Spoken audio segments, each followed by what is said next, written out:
So one of the most common questions I get asked is how to strike the irons pure. How to hit that ball first and then take that lovely crisp divot after the ball. A little bit like that.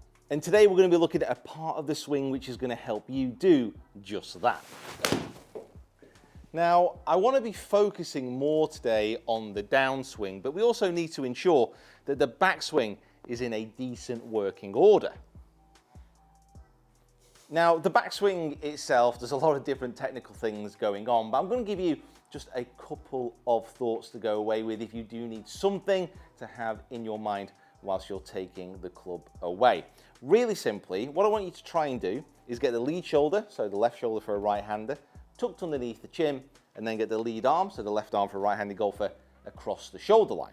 So if I'm going to get myself set up, I'm going to try and get this shoulder underneath my chin, and I'm going to try and get the left arm across my shoulder line. So if you can achieve this type of position, we'll know that we've got a good rotation going back, we'll know we've got a decently full backswing, and also this left arm isn't too far under or too far over the swing plane. And it's from that position at the top of the swing where your ability to hit a fantastic shot can be made possible, or it can be cast into disarray.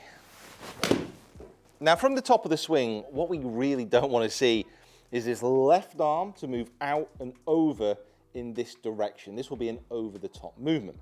Also, we don't want to see the arm drop too far behind. This will be in a really shallow position behind the body.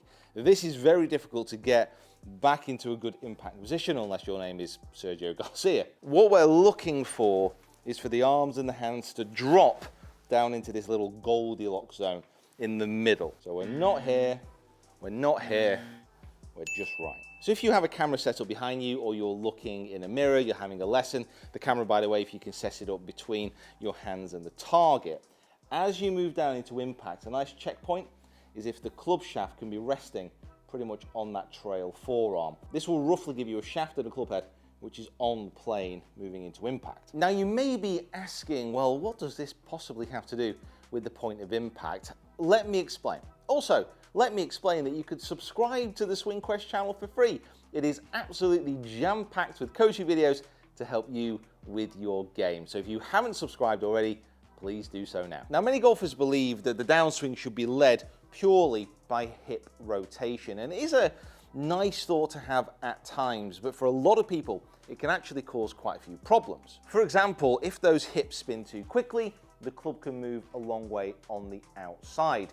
If the hips also spin quickly and out, the club can drop too much on the inside. If you want to start your downswing properly, and if you want your arms to drop into a nice position, we have to apply pressure forwards, but not necessarily spin those hips out. Now, we did a video recently all about a little drill that you can use to get this feeling. So if you imagine that there's something under your lead heel, we used a peach for an example, that at the start of the downswing, you're pressing down and you're trying to squash that soft fruit.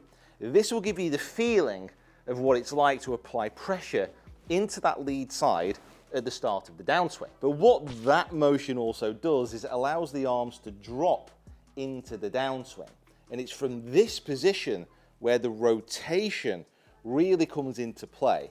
So squash the fruit, the arms fall, and then we can turn into impact. That press, allowing the arms to drop, that's what creates the opportunity for a golfer to stay on top of the ball, to really press down into impact and get that fizzy strike. Now, a great way to practice this is something called a pump drill. So we've talked about top of the swing, left arm across the shoulders, all the rest of it. Let's try and get that nailed down first. But from the top of the swing, feel that press coming down and feel those arms dropping. Now, what we can do from here is we can take it back up, press, drop, and on the third go, try and strike the shot. Now, I'm using a 9-iron here, short iron. That is going to help me because it's got lots of loft. The club is quite short. It's more controllable. If you're doing this drill for the first time, maybe don't try it with a 4-iron. Could get a little bit messy. Press, drop, swing.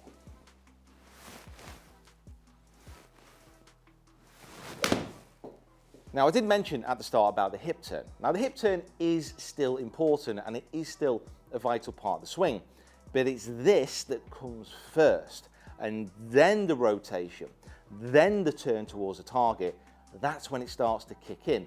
That's when it really matters. So make sure that this press and drop, that is in there first. If you have enjoyed this Swing Quest video, please continue your journey towards better golf by checking these videos out here.